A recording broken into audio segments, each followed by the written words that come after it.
Thank you for listening to this sermon from Valley Life Church.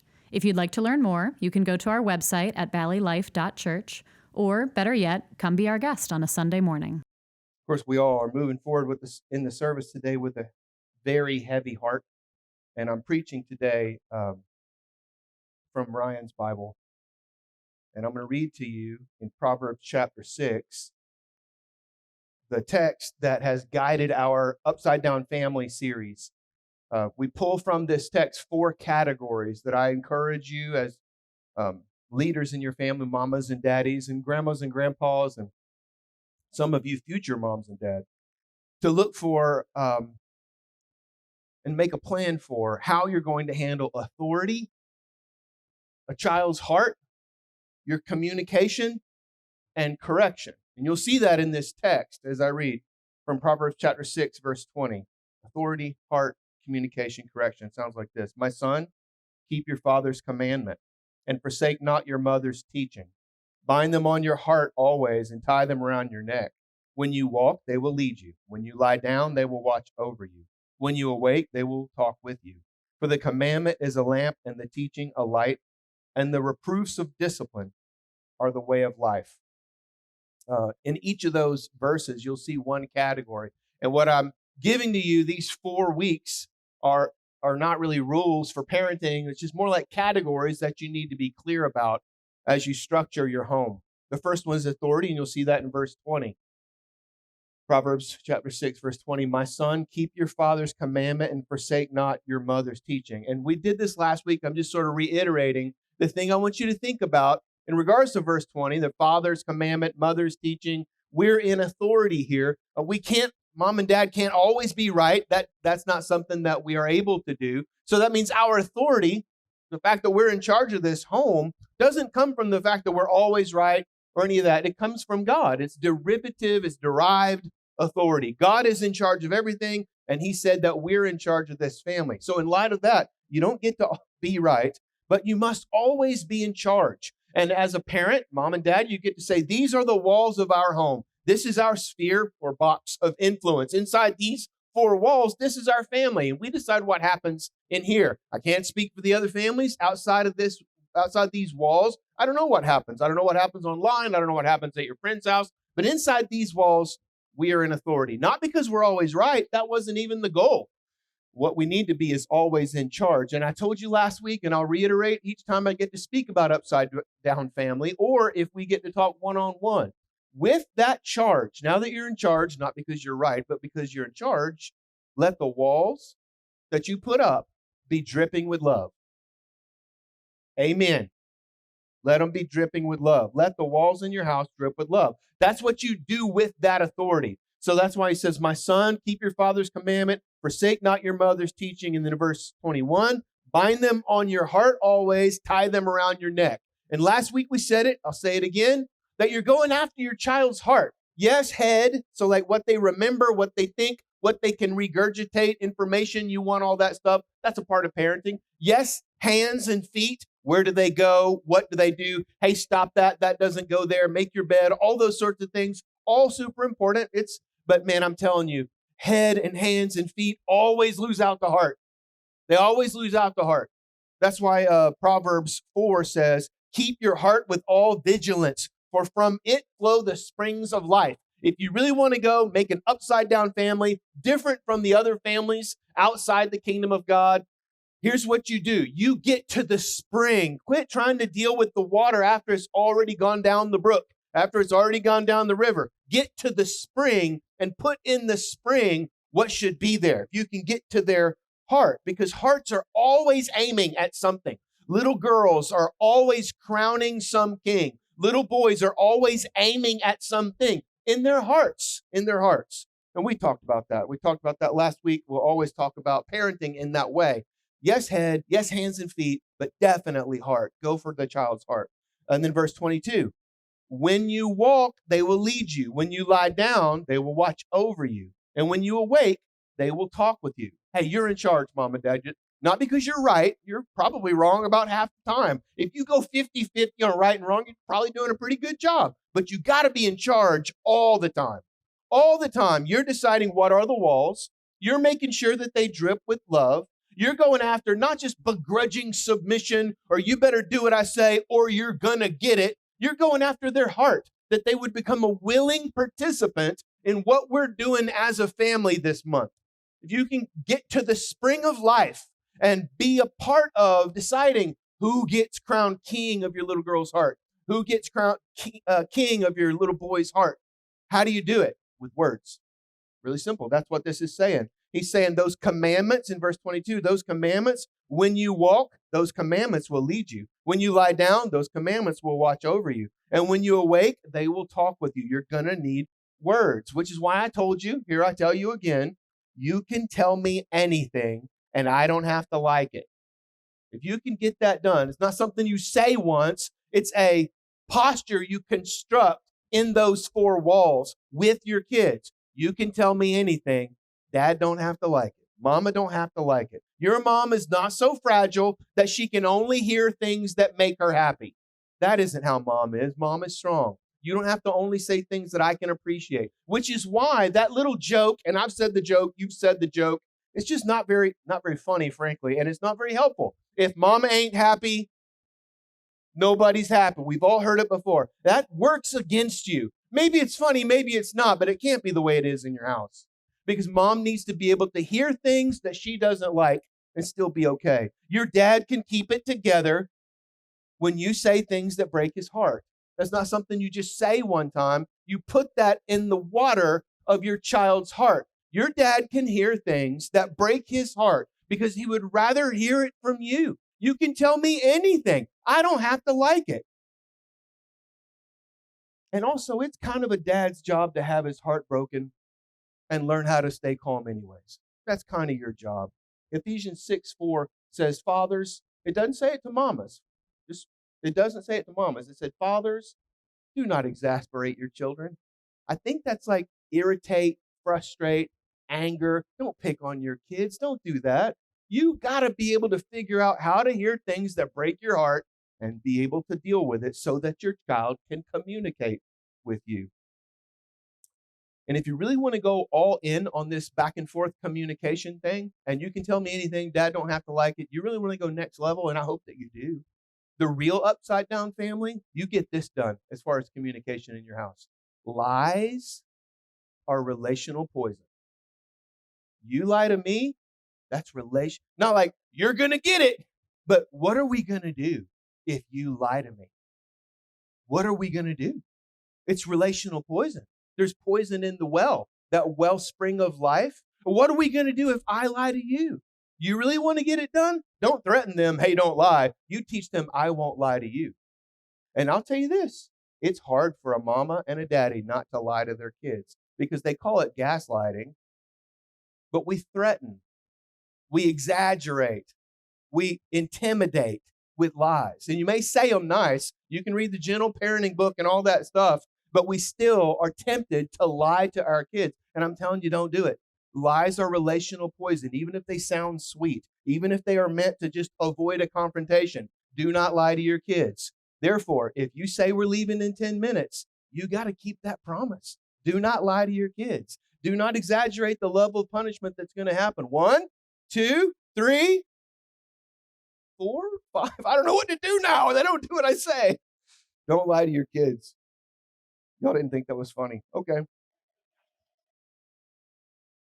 Verse 23, for the commandment is a lamp and the teaching a light, and the reproofs of discipline are the way of life. Only bad things grow in the dark. That's what that is. The commandments that I'm giving you, he already said they're going to walk with you. They're going to lay down. They watch over when you lay down. When you wake up, those commandments are right there. Put them in your heart. That's what will change the whole spring or the whole stream of your life. And these commandments, they shed light on things. So we don't have to keep daddy's secrets. Don't put it on your kids. You got to keep the family secrets. We don't tell people. Shine the light on whatever is happening in your house. Shine the light on the family sadness. Shine the light on the family brokenness. Shine the light on the family sin. The commandments, lamp. The teaching, light. The proofs of discipline are the way of life. So this is about correction. And the thing I would like for you guys to remember about correction is consequences are for correcting your kids. That's what consequences are for correction. Words, Don't use words as punishment. I smiled when I said that so that you might like it. Don't use your words as punishment. I know it's a temptation to use words as punishment because it's so much easier just to gripe at your kid for 10 minutes than to execute a consequence. But that's not what words are for. That's not what words are for. You can use your words. I encourage you to use your words to explain the connection between the rebellion, the disobedience, the sin, the willfulness, the selfishness. Explain how that thing they did gets connected to what happened. Words go in between there. But the thing that happens as a consequence should not be the words. You got to listen to me gripe at you now. Now you got to listen to me call you names. Now you got to say, how come you can't just be like your brother? I wish I'd have never had you guys. I come home from work and that's hard. I come home and you guys are even worse. I'm saying that cannot be your consequence. The words connect to the consequence. And when your kids are older, and you decide what is older and what's younger, but when they get to, I don't know, teens, maybe preteens, they do willful, stupid, silly, foolish, sinful things, and consequences just happen. Like, oh no, I didn't study, I got a bad grade, and now I can't play on the team, the school says. And you as a parent get to discuss consequences that the outside world sort of imposes. And now I don't get to go to the school I wanted, or I did this horrible thing to my friend and she won't talk to me now. I get to help discuss these consequences with an older kid. Now, when they're really little, I don't know what the age that is, you have to decide. But I think it's when they're toddling around. The world will not impose consequences on their selfishness. That's completely up to you. The world won't step in and say, hey, your child's throwing a fit, so this is what's about to happen. No, that's you. And when you impose consequence, whatever that is, I think it's probably a spanking. We'll talk about that later. Timeout, spanking, whatever. You use your words to make the connection so that they understand, I did this thing, this other thing I don't like happened, and the words are not the consequence. They're the connection to the consequence so that they can understand it. But whatever you do, I told you last week, I'll say it like this: decisively win every confrontation of the will with your child. That's true. Consequences must be painful, not pleasant. That's a quote from Hebrews. God disciplines us in a way that's painful, not pleasant, but yields the fruit of peace. So you target this as a parent. Painful consequences, not pleasant consequences that yield the fruit of peace. My words are going to connect all the dots for that kid, but my words will not be the punishment. That's a horrible way to do it, okay? Why do I focus so much on words? James chapter 3 will guide us in this way. James chapter 3 verse 4 says this, and I love this analogy. I hope you do too. Look at the ships. Look at those big old ships also. They are so large and are driven by strong winds. They are guided by a very small rudder wherever the will of the pilot directs. So he goes, you know how big ships are? And some of you guys have seen big old ships.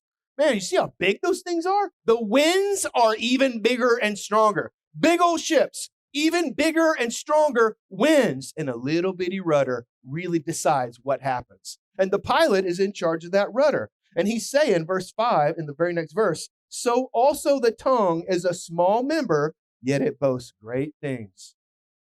The tongue, the words, the stuff you say, I'll say it like this: words do asymmetrical good. Exponential, outsized, outlandish good is done by just a few words, just like a little bitty rudder and a big old ship with even bigger winds. Little bitty words decide what actually happens. And when words do asymmetrical good to someone, that's called a blessing. A blessing. So now it's time for a story. You guys know that Valley Life trains up pastors, and then we send out pastors to plant other churches. We've done that for a long time. And one time, we trained this guy up, and we let him preach here. It's the very first time to preach at Valley Life. He was so nervous, very excited, and he did a great job. I mean, for his first time preaching, absolutely, did a great job. And I just got out one of my cards, and I hand wrote these words: you did great. You'll do great. Press on, Brian. I felt like you did great preaching. You're going to do great as a pastor. Press on. And I sent it to him in the mail. And the reason I know I wrote, you did great. You'll do great. Press on, Brian, is because he brings it up to me. He says it to me all the time. It was 6 years ago. He still quotes that card to me, telling me how much of a blessing that was. 9 words have carried that dude for 5 years. And outsized, over-exaggerated, outlandish good is called a blessing. But also, that verse, James chapter 3, verse 5, continues and says, how great a forest is set ablaze by such a small fire. This little bitty spark, little bitty match can set a forest on fire. And we know that well here in Arizona, which means words can also do asymmetrical damage. And when words do asymmetrical damage, that's called a cursing. When it's good, it's a blessing. When it's bad, it's a cursing. And you might say, so you mean like don't cuss at my kids? Shouldn't say the F word, shouldn't say these other bad words? And yes, of course, do not swear and curse at your children. Now, I'll say it this way, no, not making fun. If you swear at your kids, you got to stop that. You don't swear at your kids. But I'm also saying don't curse your kids by doing asymmetrical bad in the things that you say, by lying to them, by exaggerating what's going to happen to them when they make mistakes and sin. Don't punish with the words. All that is true. So how to talk to your kids? Don't lie to them. Do not curse them. So what do you do? I'll say it like this. If the walls in your home are dripping with love, it's because they were painted with words. So you're an authority. Not because you're always right. You're probably wrong around half the time. But I am the boss that God made me. The dad of this house, the mom of this house, you're the kid in this house. I'm in charge. These are our walls. I have commandments, I have teachings and statutes, but it's dripping with love. I'm going after your heart. I'll always be talking to you. I will never lie to you. Do not lie to me. That's relationship poison. And the context of your home will feel like love if blessings are used. They create outlandish, exaggerated, asymmetrical good with just a few words. Communicate with your words your love. You say, well, Brian, I didn't grow up that way. Maybe you did, Brian. Happy Father's Day to you. I'm glad for you. Maybe you did it with your kids. Good for you. I didn't grow up like that, and I don't know where to start.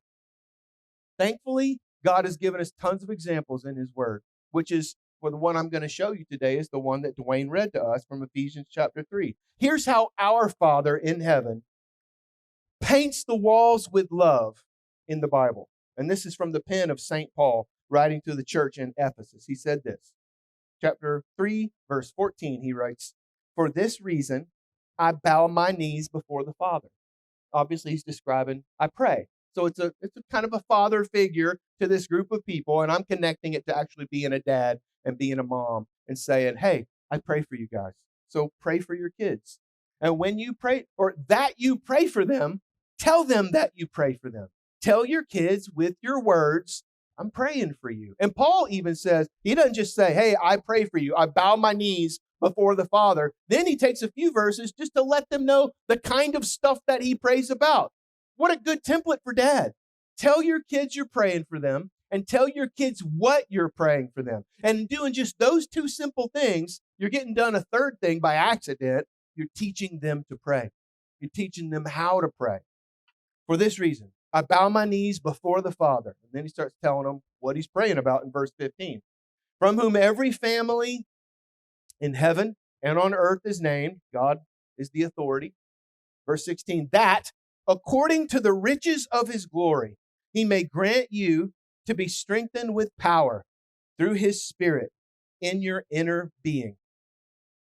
That's what he prays for. And he'll go on, but he said, I pray that as rich as God is, he'll use all those riches to give you this, that you're strengthened with power through his Spirit on the inside of you, in your inner being.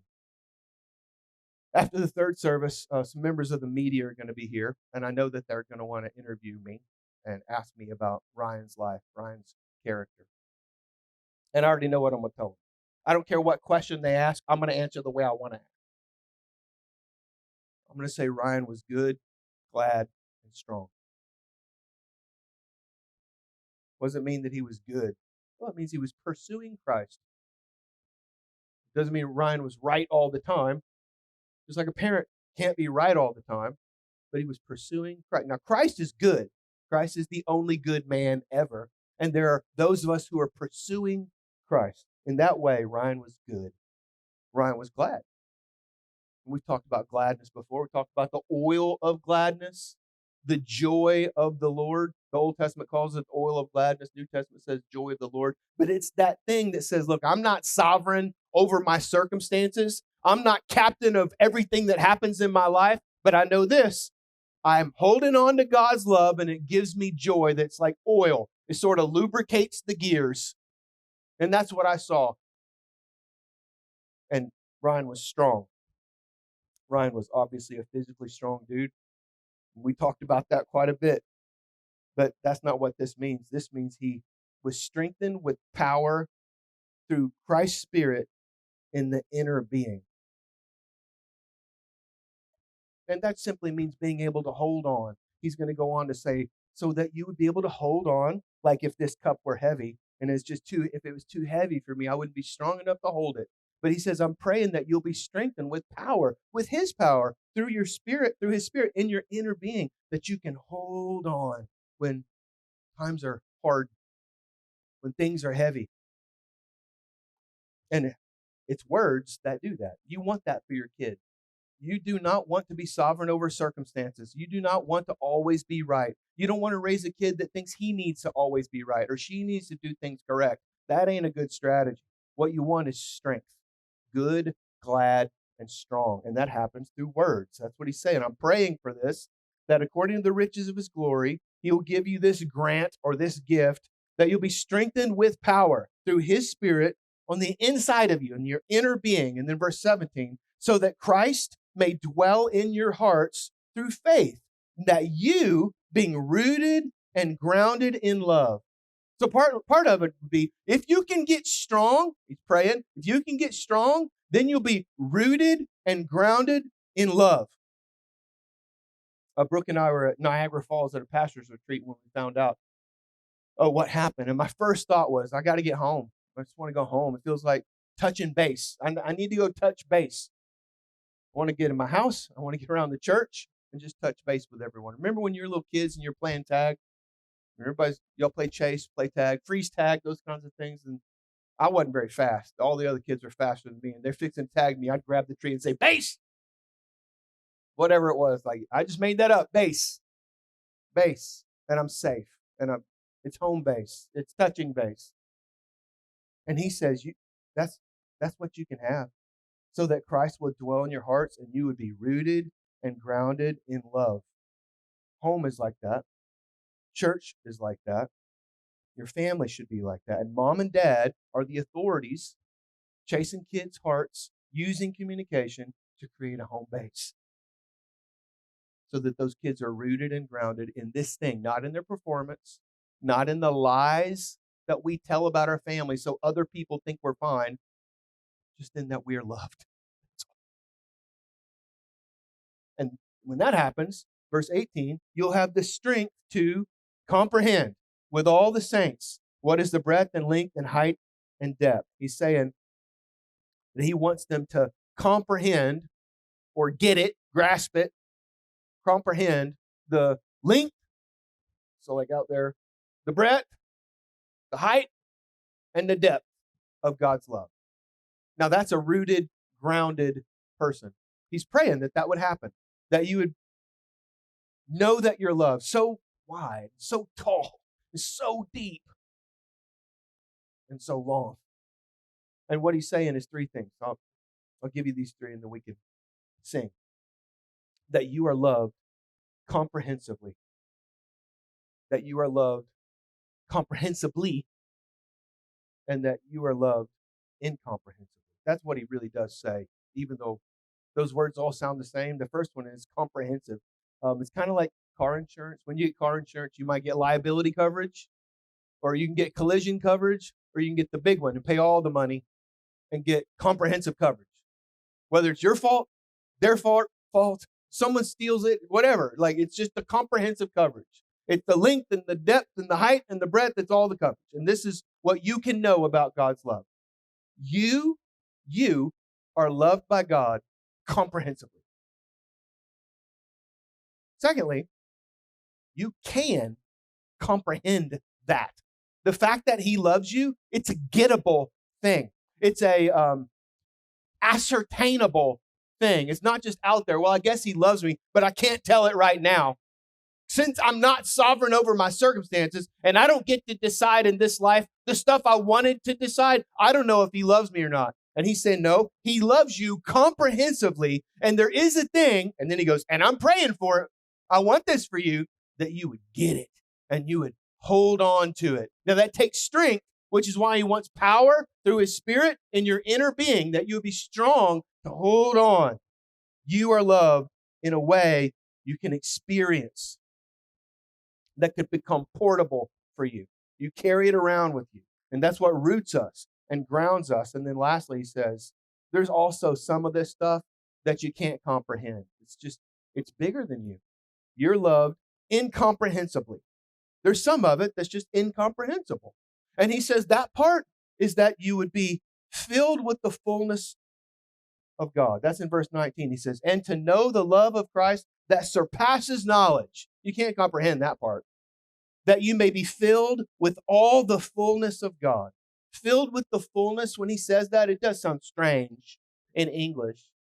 I guess it would sound strange in Greek. I don't read Greek, but it just sounds fun. Filled with the fullness of God. And what he's talking about, though, is how to measure it. So it's a lot. It's comprehensive. It's gettable, but there's a part that's immeasurable. How would you measure whether or not you're loved? We tend to measure love through time, which is why love songs talk about forever, till the waters cover up all the beaches, and forever and ever, amen, and all those kinds of things. And sometimes we measure love through depth of feeling. In poems, we'll describe like how much I love through how I feel. But the scripture says love is sacrifice. That's what it is. It's nothing less than sacrifice. And I don't guess it's anything more than sacrifice. I think that's what it is. I think it's sacrifice. And the measure of love then is self-giving or self-sacrifice. And Christians, those who know God, he says we're filled with the incomprehensible sacrifice of Christ on the cross. So there's a part that you can know because you get to feel that. And there's a part that you would really never be able to all the way get because it's Christ on the cross, and words fail. Words fail. And at some point, love has to be demonstrated. So as parents, you paint the walls of your house with words so that they drip with love. And there's time to time, love must be demonstrated, not just talked about. And when that time comes, that's time for sacrifice. 1 John 4 says it like this. In this is love. In other words, like, this is it. This is what love is. You want to know what love is? It's comprehensive. You can get some of it, and you can't get some of it. And here's what it is. Not that we have loved God, but that he loved us, and he sent his son to be the propitiation for our sins. In other words, the full measure of God's wrath poured out on Jesus because of our sin. And the full measure of God's love for his own son was poured out on us. That's what propitiation is. So parents, let the walls be dripping with love. Chase those kids' heart over their head or their hands. Teach them in a way that they can get. You can tell me anything. I don't have to like it. And the consequences will handle correction, but use your words for blessing. Hi, it's Pastor Brian, and I hope this sermon is helping you become good, glad, and strong in your faith. But remember, there's just nothing like being a part of your own local church. So if you're in the North Phoenix area, you should join us this Sunday. And if you do, make sure you find me and say hello. And if you're not in North Phoenix, our team would consider it a real honor to help get you connected to a church near you. Just email us at hello@valleylife.church, and we'll do our very best to help you out. Now, you can always find more podcasts, community groups, service opportunities, and even a giving link on our app and on our website. Press on.